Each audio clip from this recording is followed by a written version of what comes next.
Hello, Cornerstone Church. This is our third installment of our daily encouragements from the Scriptures, and we're in the book of Colossians if you've been watching with me. I'm doing something different today. I decided to stand up and move back a bit from the camera. I noticed the first two recordings when I watched them that you can see every pore in my face. I don't like seeing that. I assume you don't want to see that. So, out of vanity, I'm standing up and moving back a bit. Today we are in Colossians 1:15 again. Yesterday we were there also. Colossians 1:15 is a simple verse, a short verse, not simple in concept. That He, Jesus, is the image of the invisible God, the firstborn of all creation.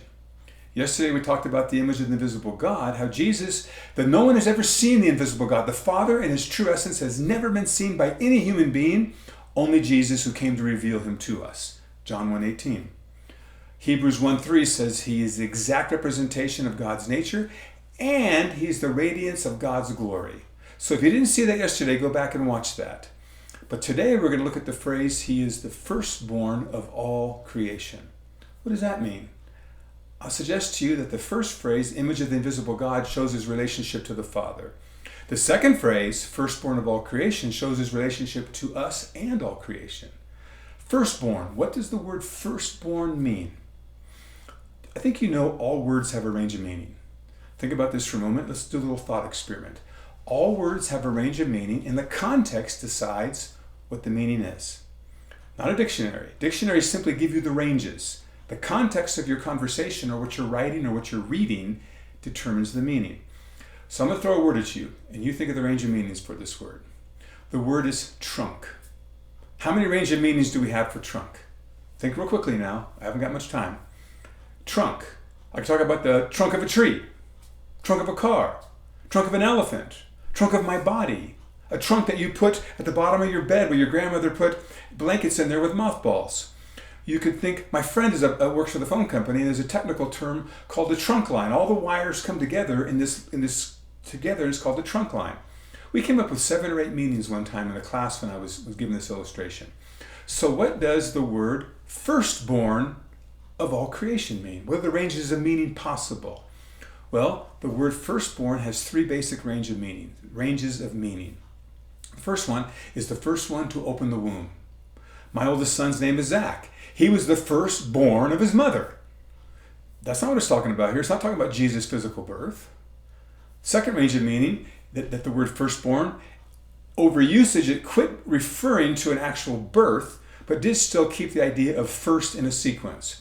First, second, third, fourth. Firstborn would be the first. That's how Jehovah's Witnesses interpret this verse, that Jesus was the first one created, the firstborn of all creation. He's the first created being. And well, that would contradict so much in the Bible, and I'll show you why in a minute, but we reject that, because the Jehovah's Witnesses believe Jesus is not eternal. He's a created being. He should not be worshipped. And we believe He's the eternal Son of God who deserves our honor and worship. And He's always been the image of the invisible God. So, we reject the second one in this context. The third range of meaning is the idea of preeminence. So, it could be translated that Jesus is the image of the invisible God and the preeminent one over all creation. Let me tell you where we get this range of meaning in Scripture. Psalm 89 uses this exact same word. It's the Greek word prototokos, literally firstborn, and it refers to David. God calls David His firstborn. And the next line defines it, the highest of all the kings of the earth. You see, it's not referring to David's birth order or that he's the first king of the earth, because he wasn't the first king of the earth. He wasn't even the first king of Israel. Saul was.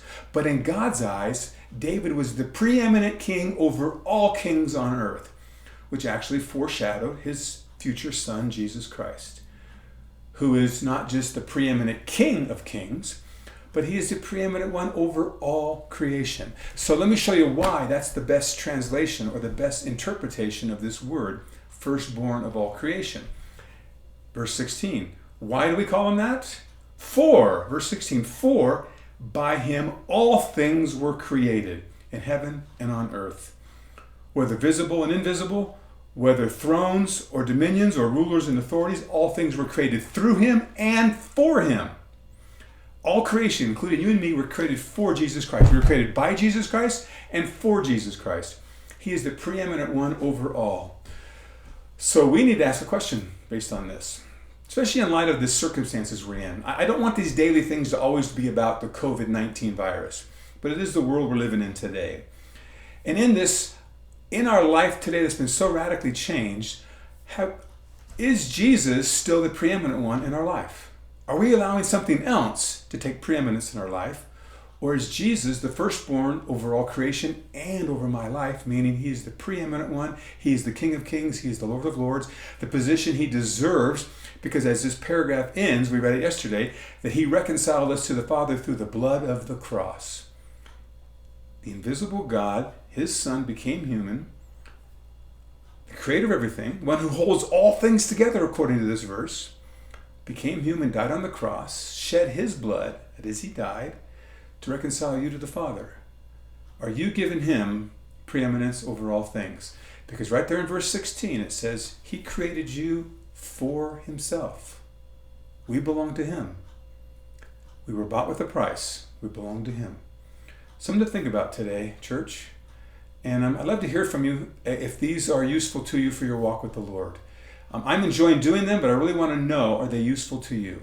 So, love to hear from you. Thank you much. We'll talk to you tomorrow.